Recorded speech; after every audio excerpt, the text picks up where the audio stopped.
नमस्कार. कृषीप्रधान शेतकरी या यूट्यूब चॅनलवर तुम्हा सर्वांचं स्वागत आहे.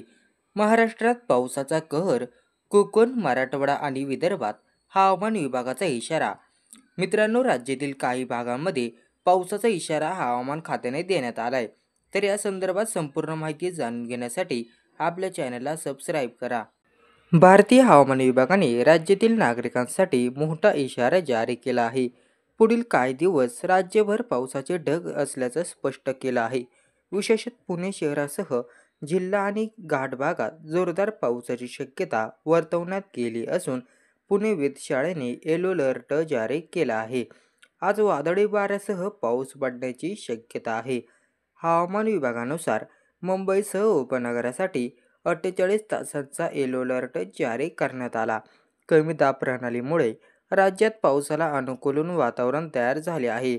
केवळ पुणेच नव्हे तर मध्य महाराष्ट्र, कोकण, मराठवाडा आणि विदर्भातील अनेक भागांमध्ये वादळी वाऱ्यासह जोरदार पावसाची शक्यता आहे. मुंबई, ठाणे, पालघर, कोकण, रायगड, मध्य महाराष्ट्र, सोलापूर, पुणे, अहिल्यानगर, नाशिक, जळगाव, नंदुरबार, छत्रपती संभाजीनगर, परभणी, जालना, बीड, लातूर, धाराशिव, अमरावती, अकोला, यवतमाळ, वाशिम आणि नांदेडसह अनेक भागात हवामान विभागाने सावधगिरीचा इशारा दिला.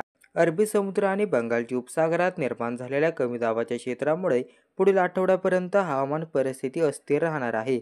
हवामान तज्ज्ञांच्या मते बंगालच्या उपसागरातील क्षेत्र सोमवारी चक्रीवादळात रूपांतर होऊ शकते. मंगळवारी हे चक्रीवादळ आंध्र प्रदेशच्या किनाऱ्यावर धडक देईल, तर त्याचा परिणाम महाराष्ट्राच्या काही भागांवरही होण्याची शक्यता आहे.